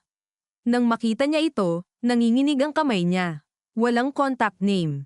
Unknown number. Sandali siyang nag-atubili, saka sinagot. Hello. Tahimik muna. Pagkatapos, isang pabulong na boses ng lalaki. Matanda, paos, at halatang nagtatago. Huwag kang dumiretso sa pulis. May listahan sa phone. Nandoon ang mga bayad at petsa. May kopya si Mara pero kulang iyon kung wala ang video. Napasinghap si Liza. Sino ka? Ako iyong dapat magsasalita noon. Ako iyong umalis sa relocation site nang hindi lumaban. Bumigat ang dibdib niya. Nasaan ang video? Storage clinic. Hindi siya nagtiwala sa kondo. Sinabi niyang doktor ka, may lumang lugar na walang pumapansin. Nagkatinginan sina Liza at Daniel. Nilamag ang buong katawan niya. Paano mo alam ang clinic? Ako ang nagabot sa kanya ng kopya. Sino ka? Ulit niya, mas madiin. Sa kabilang linya, may tunog ng busina, marahil nasa labas ang lalaki, marahil sa tabi ng kalsada o sa loob ng sasakyang may mahinang bentilador. Sabihin mo kay Daniel, hindi sapat ang pagsisisi kung huli na lahat. Napamura ng mahina si Daniel pagkakarinig sa pangalan niya. Sino ka? Sigaw niya papalapit sa phone. Ngunit naputol na ang tawag. Ilang segundo, wala silang pareho kundi ang ugong ng kalsada at sariling hininga. Kilalang tao, sabi ni Liza. Alam ang clinic, alam ka. Pinisil ni Daniel ang manibela. Hindi ko matukoy ang boses. Pero may nagsabi ng video. At may listahan sa phone. Sinubukan ni Liza buksan ang spare phone. Humingi ito ng passcode. Sumumpa siya sa ilalim ng hininga. Kailangan natin ng charger at computer. Malapit na. Hindi na sila dumaan sa masisikip na pangunahing kalsada ng Cubao. Sa halip, pinasok ni Daniel ang sunod-sunod na makikitid na kalye sa likod ng lumang mga gusali at apartment na may grill sa bintana. Dito iba ang amoy ng syudad halong lugaw na iniinit sa kanto, basang curtain, kanal na hindi tuluyang natatabunan ng ulan, at usok ng pandesal oven na nagsisimulang maghudyat ng umaga. Ang lumang klinik ng ama ni Liza ay nasa ikalawang palapag ng isang makitid na commercial building sa tabi ng saradong dental supply store at lumang pawn shop. Matagal na itong hindi operational. Nang mamatay ang ama niya, doon nagtalo ang magkakapatid kung ibebenta ba o hindi. Sa huli, wala ring nakagawa ng desisyon. Kaya nanatili itong parang kapsula ng panahon, may alikabok ngunit may natitirang gamit, may lock ngunit may ekstrang susi sa key pouch na laging nasa tote bag niya dahil hindi niya kailanman tuluyang nabitawan ang ugaling maghanda. Nang ay parada nila sa tapat, sinadya ni Daniel na huwag huminto agad. Humandar pa siya ng ilang metro, tumingin sa mirror, saka umikot uli. Walang itim na sasakyang kasunod sa mismong kalyeng iyon. Hindi iyon ibig sabihin na wala na. Pwedeng nagantabay lang sa dulo. Dali, sabi niya. Umakyat sila sa makitid na hagdang sementado na amoy alikabok at lumang pintura. Sa bawat hakbang, may munting langit-ngit ng bakal sa handrail. Sa taas, kinapa ni Liza ang susi sa pouch at bahagyang nang inag ang daliri niya bago niya naipasok ito sa lock. Bumukas ang pinto sa isang madilim na espasyong may natutulog na mga anino ng kahapon. Nang sindihan niya ang ilaw, lumitaw ang maliit na waiting area na may lumang monoblock chairs, reception desk na may kupas na acrylic sign ng apelyido ng pamilya nila, at wall calendar na huling napalitan pa ilang taon na ang nakalipas. Sa loob, nandoon pa ang consult room ng ama niya, may kahoy na mesa, examination bed, glass cabinet na puno ng lumang medical textbooks at ilang sirang otoscope. Umalingasaw ang amoy ng papel, antiseptic na matagal nang natuyo sa memorya ng dingding, at alikabok na naistorbo ng pagpasok nila. Saglit na huminto si Liza sa gitna ng silid. Biglang bumalik ang pakiramdam ng pagiging bata nakaupo sa labas habang naghihintay matapos ang konsultasyon ng pasyente. Pinapanood ang ama niyang pagod ngunit kalmado, laging nagsasabing ang gamot, hindi lang iniinom. Kailangan may tiwala sa taong nagbibigay. Noong lumaki siya, doon niya natutunang ang tiwala ang pinakamahal na bahagi ng kahit anong propesyon.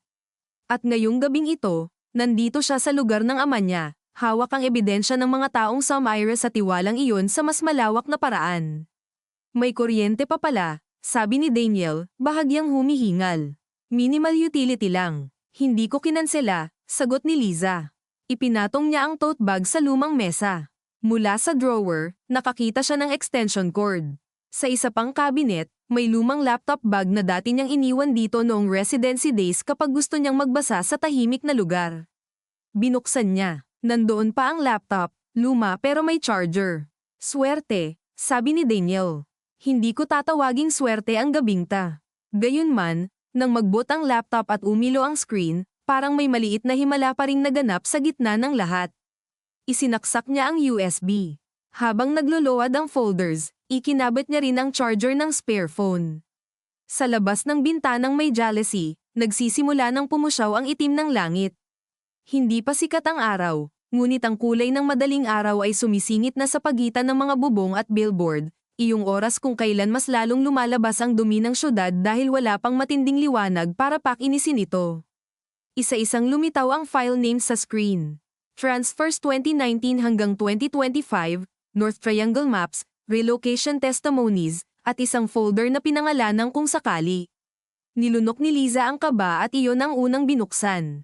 Sa loob ay may scanned IDs, audio files, at ilang maikling video clips na may petsa at lokasyon. Sa isang file, may litratong kuha sa conference room. Nandoon si Councilor Benedicto Villar, nakangiti, may kaharap na tatlong lalaking nakabarong. Sa gilid ng frame, malabo ngunit sapat para makilala, si Celia. Hindi sentro, nandoon lang, ngunit naroon. Napaupo si Daniel, parang nawalan ng lakas ang binti niya. Diyos ko, hindi agad naawa si Liza. Ang unang dumating sa kanya ay pagkapagod. Isang malalim, mapait na pagkapagod na parabang ang bawat baka naman at bawat hindi siguro ng nakaraang mga buwan ay isa-isang pinuputol sa harap niya. Hindi pa ibig sabihin niyan alam niya ang lahat, sabi niya, at hindi niya matukoy kung ginagawa ba niya iyon para kay Daniel o para sa sarili niyang hindi pa handang tuluyang parusahan ang isang matandang babaeng nakita niyang yakap ang apo sa ospital. Pero ibig sabihin nasa paligid siya, sagot nito, walang depensa sa tono. Isa pang folder ang binuksan nila. Mga spreadsheet ng payout schedules, legal fees, relocation releases. Nandoon ang pangalan ni Daniel sa isa sa entries, katabi ng isang transfer na may memo, facilitation. Mahina ngunit malinaw ang tunog ng paghinga nitong biglang nabawasan. Iyan yung sinabi ko sayo. Oo, sabi ni Liza, hindi malamig pero hindi rin malambing. At ngayon nakasulat na. Biglang nag-vibrate ang sariling cellphone ni Liza. Si Eileen ulit, mabilis niyang sinagot, Doc, sabi ng nurse, mas seryoso ang boses. Nagkaroon ng brief awakening si Mara. Tinanggal niya halos ang tubang sa kamay niya. Hindi pa siya fully lucid, pero may paulit-ulit siyang sinasabi. Tumayo agad si Liza. Ano? Parang video at huwag si Mama. Hindi ko masyadong malinaw. Tapos bumagsak ulit ang BP niya. Nakastabilize ulit ngayon pero gusto ko sanang nandito ka. Napakapit siya sa mesa. Parating kami. Pagkababa ng tawag, tumingin siya kay Daniel. Wala nang puwang para sa pagpapaliban. Naramdaman niya iyon sa paraan ng pagtaas ng liwanag sa bintana, sa bilis ng pintig ng dugo sa sentido niya, sa katotohanang ang katawan ni Mara mismo ay tila nakikipaghabol sa katotohanan bago ito muling lunurin ng sedasayon o ng kamatayan. Kailangan nating bumalik, sabi niya. Pero bago iyon, kopyahin natin lahat. At pagkatapos, tanong ni Daniel. Matagal siyang tumingin sa screen, sa mga pangalan, sa mga resibo, sa larawang may mukha ng ina nito, sa entry na may pangalan mismo ng lalaking kaharap niya, at sa lumang klinik na saksi sa tahimik na etika ng ama niya. Ang final arc ng gabing ito ay hindi pa tapos, alam niya iyon. Ngunit nagsimula na ang pagbabayad. Pagbalik natin sa ospital, sabi niya, kakausapin ko si Mara kung magising siya. Pagkatapos, pipili tayo, media, abogado, o taong kayang ilabas ito nang hindi agad ibabaon. Pero kahit anong piliin natin, wala nang babalik sa dati. Hindi tumutol si Daniel. Wala na ring pagtatangka na pabulaanan ang linyang iyon. Tahimik niyang tinulungan si Liza mag-copy ng files sa laptop at sa isa pang external drive na nahanap sa drawer. Habang tumatakbo ang progress bar, unti-unting lumiliwanag ang silid. At sa liwanag na iyon, ang mga bagay na kanina ay anino lamang lumang stethoscope, framed diploma ng ama niya, alikabok sa glass cabinet, mga scratch sa mesa ay naging malinaw, gaya rin ang nangyayari sa buhay nilang lahat. Hindi pa tapos, ngunit malinaw na. At minsan, mas mahirap iyon kaysa sa tuluyang dilim. At minsan, mas mahirap iyon kaysa sa tuluyang dilim. Nang matapos ang pagkopya ng files, ilang segundo pang nanatili si Liza na nakatitig sa progress bar na naging solidong berde, parang umaasang may iba pang lalabas sa screen na makakapagpabago sa bigat ng mga susunod na desisyon. Wala, iyon na iyon. Mga pangalan, petsa, transfer, litrato, testimonya, mga piraso ng buhay ng ibang taong matagal nang dinurog ng mga desisyong ginawa sa malamig na conference room at nilinis sa pamamagitan ng mga salitang legal, facilitation, relocation, processing. Sa huli, hindi naman komplikado ang kasalanan. Pinakukumplikado lang ito ng mga taong may interes na huwag matawag sa tunay na pangalan. Pinatay ni Daniel ang ilaw sa consult room maliban sa isang desk lamp na nagbibigay ng dilaw na bilog sa ibabaw ng mesa. Sa liwanag na iyon, mas malinaw ang pagod sa mukha niya. Hindi na ito yung pagod ng isang taong kulang sa tulog. Mas malalim, mas matanda, pagod ng isang lalaking ngayon lang talaga tumingin sa direksyon na matagal na niyang iniiwasan. Babalik tayo sa ospital, sabi ni Liza habang isinasaayos sa magkakahiwalay na lalagyan ang laptop, USB, spare phone, at mga photocopy. Pero hindi natin dadalhin lahat sa iisang bag. Bakit? Kapag may mangyari sa atin sa daan, ayokong iisang hila lang, tapos na. Tumango si Daniel. Walang pagtutol. Hinati nila ang laman. Sa backpack ni Daniel napunta ang external drive at ilang kopya ng dokumento. Sa tote bag ni Liza ang laptop, ang sulat ni Mara, at ang spare phone. Ang arranged photocopies na pinakadelikado ay inilagay niya sa lumang metal cabinet sa clinic, sa likod ng mga textbook ng ama niya at isang kahon ng expired syringes na alam niyang walang papansing galawin. Hindi perpektong taguan, pero sapat kung may biglang manghalughog sa kanila sa daan. Habang ginagawa niya iyon, may bumalik na memorya ng ama niya, nakatayo sa parehong cabinet, maingat na inaayos ang stocks, paulit-ulit sinasabi, hindi pwedeng bara-bara sa records. Ang nagtatago ng maliit na mali, doon nagsisimula ang malaking kapahamakan. Noon naiirita siya sa sermon na iyon.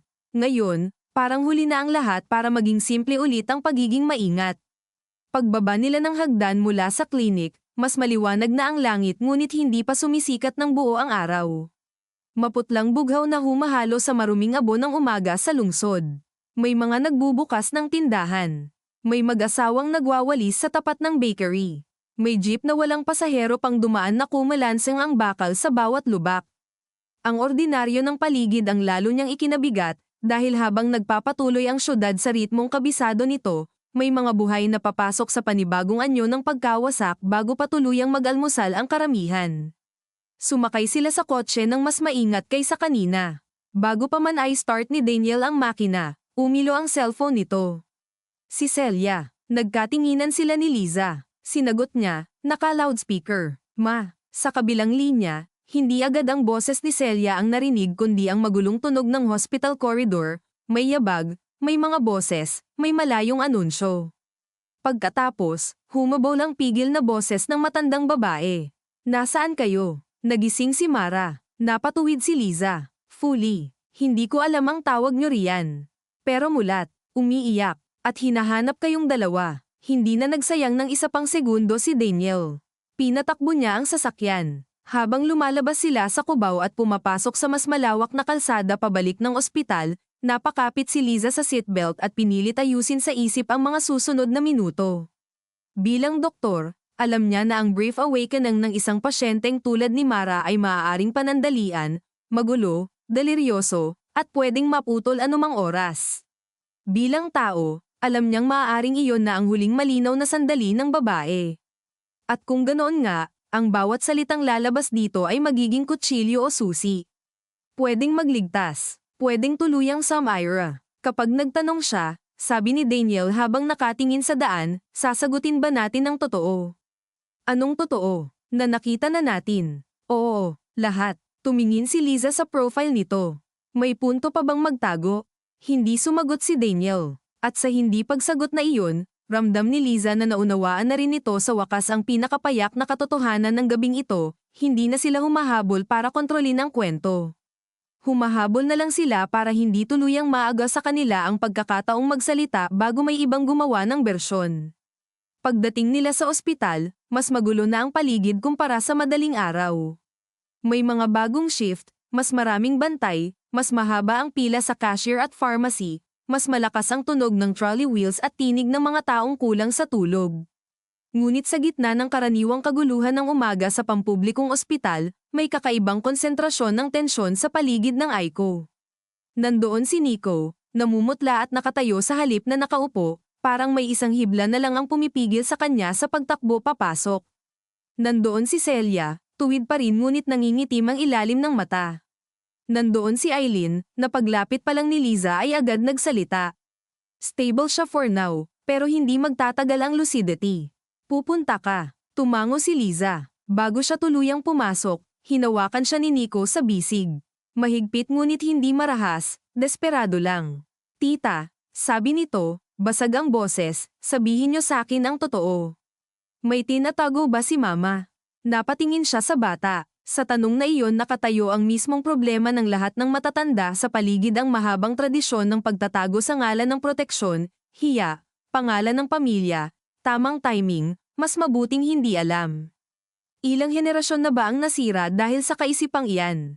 Ngunit hindi rin pwedeng basta ibagsak sa batang halos magdamag nang hindi natutulog ang lahat ng bigat sa iisang bugso. May mga bagay na kailangan pa naming kumpirmahin, sabi niya, pinipiling hindi magsinungaling kahit kulang. Pero may problema, oo. At hindi kasalanan ng mama mo ang lahat. Nakatingin lang si Nico, pinoproseso ang linyang iyon. Hindi lahat, ulit niya, parang narinig ang hindi niya gustong marinig. Sa gilid, pumikit si Celia. Pumasok ka na, sabi nito kay Liza, mahina. Baka maubusan tayo ng oras. Pagpasok ni Liza sa Aiko, sumalubong agad ang tunog ng monitor at ang amoy ng sterile na lamig, plastic, at gamot. Ngunit kakaiba na ngayon ang eksena sa kama ni Mara. Hindi na ito lubos na alert tulad kanina. Nakadilat ang mga mata, bagaman mabigat at may halong sakit. Namamaga ang paligid nito, mapatla ang balat, tuyong-tuyo ang labi.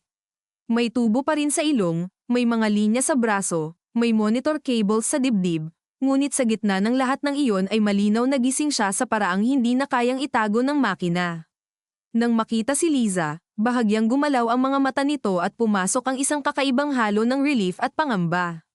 Lumapit si Liza sa kama, dahan-dahan, na para bang baka mabasag ang mismong hangin sa pagitan nila. Mara, mahinang sabi niya. Sinubukan ni Mara magsalita ngunit natigil sa hirap. Lumapit ang nurse at binasa ang labi nito gamit ang swab. Ilang segundo muna ang lumipas bago muling gumalaw ang bibig ng pasyente. Si Daniel, nandito. Tumango si Liza sa nurse at saka sinenyasan si Daniel sa labas. Pumasok ito, dahan-dahan, at nang makita ni Mara ang kapatid, may umagos na luha sa gilid ng mata nitong hindi niya mapunasan. Doon lang biglang naramdaman ni Liza ang bigat ng maraming taong magkakapatid na nagsalo sa parehong bahay, parehong ina, parehong kultura ng hindi pagsasalita hanggang sa sumabog. Kuya, bulong ni Mara, mahina ngunit malinaw. Pasensya na, napahinto si Daniel sa may paanan ng kama. Parang hindi niya agad matanggap ang narinig. Huwag muna yan, sabi nito, paos. Sabihin mo lang sa amin kung anong kailangan. Bahagyang umiling si Mara, saka napapikit ng mariin dahil sa sakit. Nang muling damilat, tumingin ito kay Liza. Nakita mo, hindi nagpanggap si Liza. Oo, may dumaan na anino ng pag-amin sa mukha ni Mara, parang parte sa kanya ang gaman at parte ang lalong bumigat. Si Mama naputol ito sa paghinga. Mabilis na tumingin si Liza sa monitor, sa waveforms, sa oxygen saturation. Delikado ang bawat dagdag na emosyon. Ngunit hindi rin pwedeng putulin ang sandaling ito. Dahan-dahan, sabi niya. Wala kaming oras, bulong ni Mara. Sa apat na salitang iyon, parang buong gabi ang nagsalita pabalik sa kanila. Akala ko kaya kong ayusin. Akala ko may lalayo ko si Kuya, si Mama, si Nico. Napasinghap siya, nag-ipon ng lakas, saka nagpatuloy. Noong una, papel lang. Sign here. Endorse here. Normal sa kanila. Normal sa bahay. Tapos may pumunta sa akin na babae, pinalayas daw sila, may pirma ko sa papers. Hindi ko maalala. Nandoon pala. Ginamit nila ako. Nagsimulang manginig ang baba ni Daniel. Bakit hindi mo sinabi sa akin? Tanong niya, hindi galit kundi durog. Tumingin si Mara sa kapatid, at sa unang pagkakataon mula nang makilala sila ni Liza, nawala sa mukha nitong mata Ray at laging handang lumaban ang dating depensa. Babae na lang siyang sugatan, pagod, at takot. Dahil alam ko ang gagawin mo, sabi niya. Wala, tumama iyon ng diretso. Napapikit si Daniel, at hindi na niya nilabanan ang luha na nagsimulang pamatak. Sa gilid ng kama, nanatiling nakatayo si Liza, pinipigilan ang sariling lumubog sa emosyon dahil may bahagi pa rin sa kanyang doktor na nagbibilang ng paghinga, nagmamasid sa kulay ng balat, naghahanap ng senyales ng pag-crash. Ngunit kahit siya, hindi na kayang ganap na manatiling klinikal. Dahil ang katotohanan sa silid na iyon ay hindi na lang medikal. May video, sabi ni Liza, diretso. Bahagyang gumalaw ang mata ni Mara pabalik sa kanya. Oo, saan galing? Meeting sa resort sa Batangas. Akala nila wala akong kopya. May usapan doon. Land clearing. Dummy firms. Bayad sa city. Bayad sa polis. Hindi lahat kilala ko. Pero nandoon si Villar. Tumikim ito ng mahina, napangiwi sa sakit.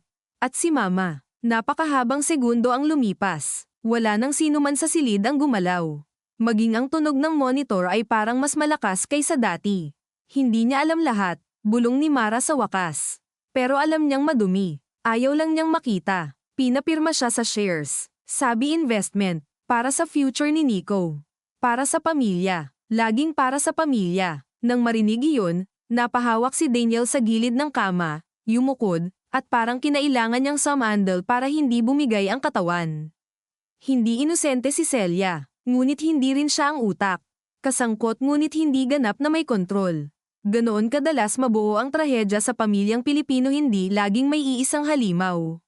Minsan, magkakadugtong na kahinaan, kayabangan, hiya, at bulag na tiwala lang na kapag pinagsama-sama ay nagiging makinarya ng pananakit.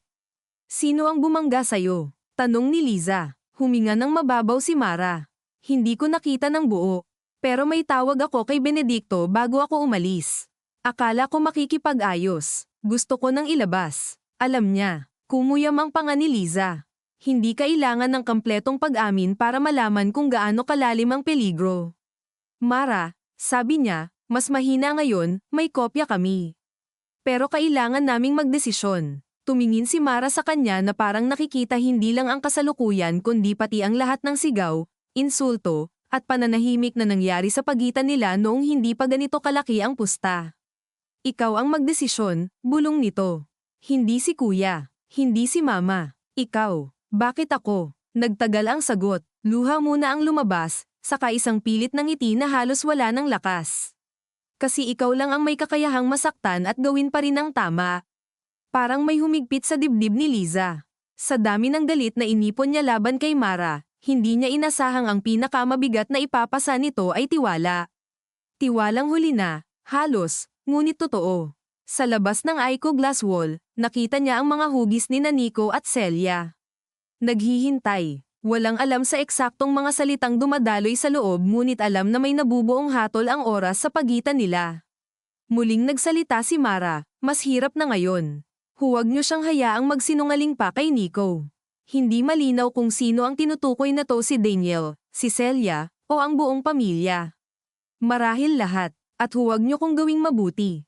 Napaluha si Daniel sa linyang iyon. Anong ibig mong sabihin? May ginawa rin ako. Tinanggap ko rin. Natakot ako. Naghintay ako. Kung maaga ko sinabi, hindi na nito natapos. Pumutol ang paghinga, umakyat ang rate ng monitor, at mabilis na lumapit ang nurse.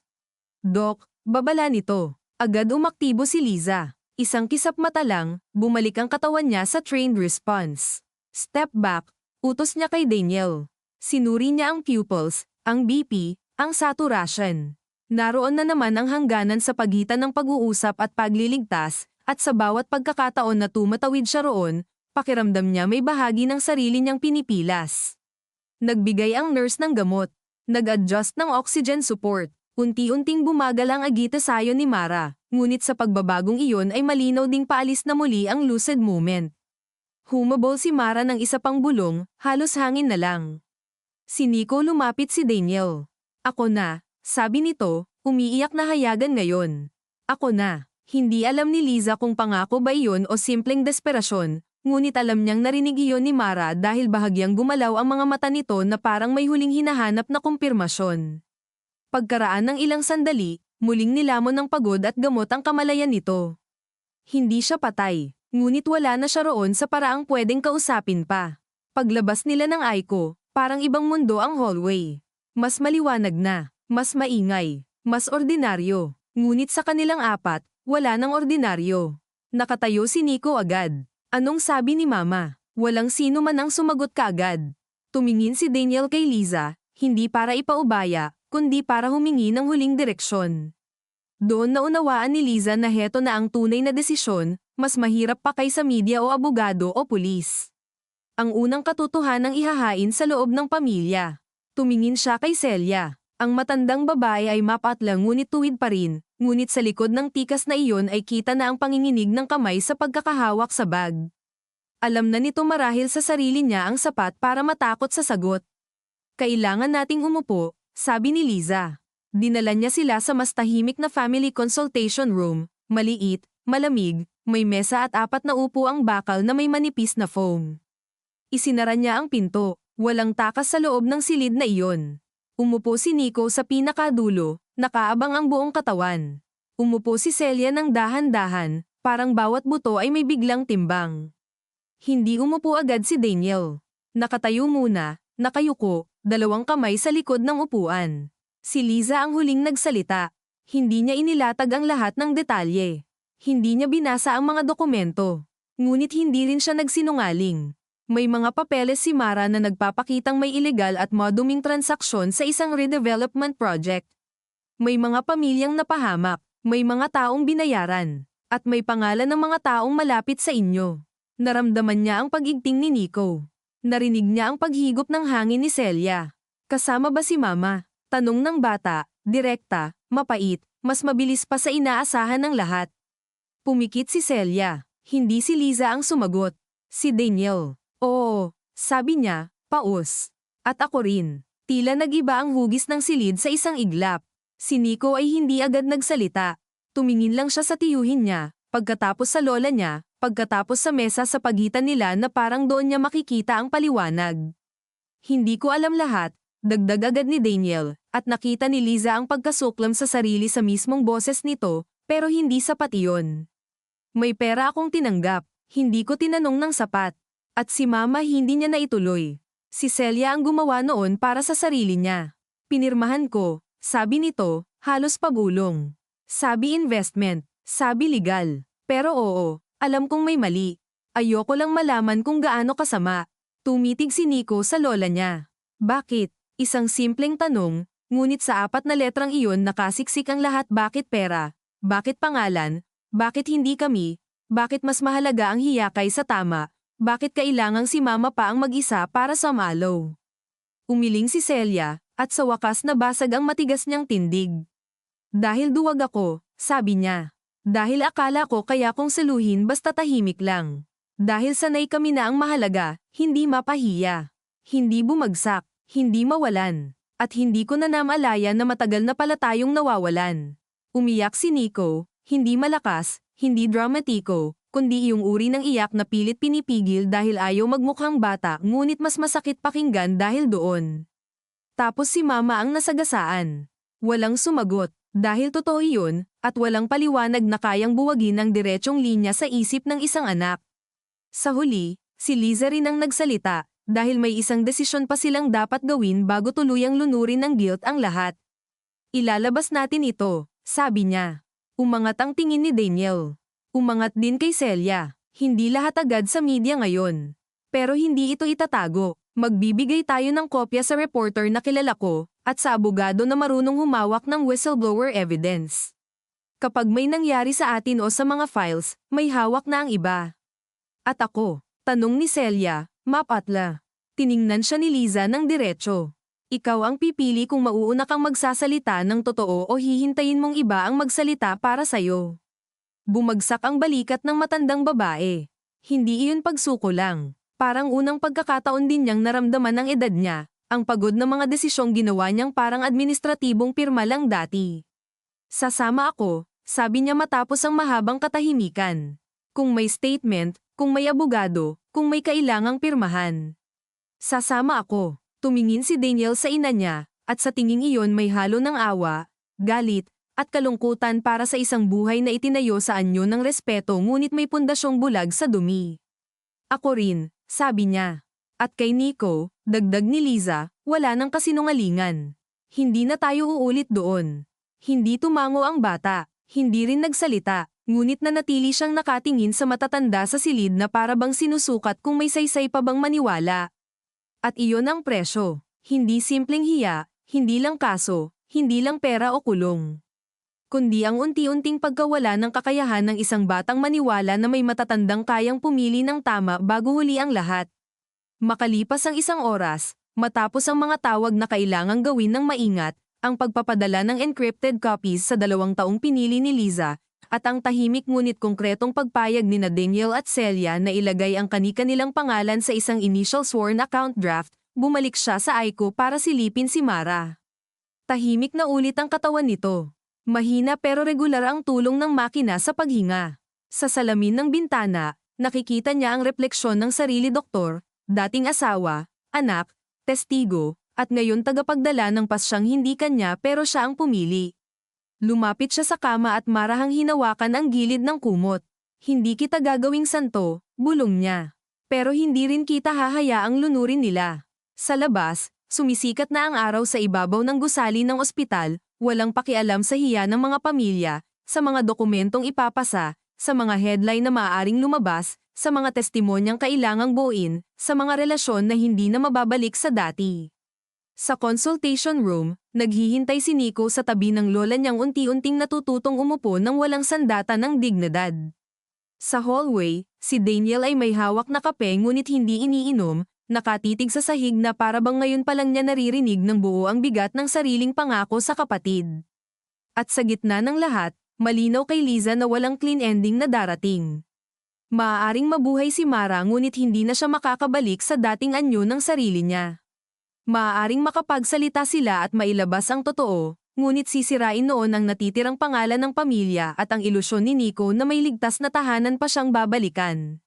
Maaaring makalaya si Liza sa pananahimik, ngunit kapalit noon ang muling pagkakakabit niya sa pamilyang matagal niyang tinakasan. Gayunman, sa unang pagkakataon mula nang dumating ang dagwang stretcher sa hindi na siya nakakaramdam ng paralisis. Sugatan, oo. Pagod, oo. Walang kapayapaan, tiyak, ngunit gumagalaw na ang katotohanan sa direksyong hindi na kayang baliktarin ng isang kotse, isang pirma, o isang matandang ugali ng pagtatago. At marahil sa mundong ito, kung saan ang tama ay laging huli at may kapalit, iyon na ang pinakamalapit na anyo ng hustisyang kaya nilang maabot.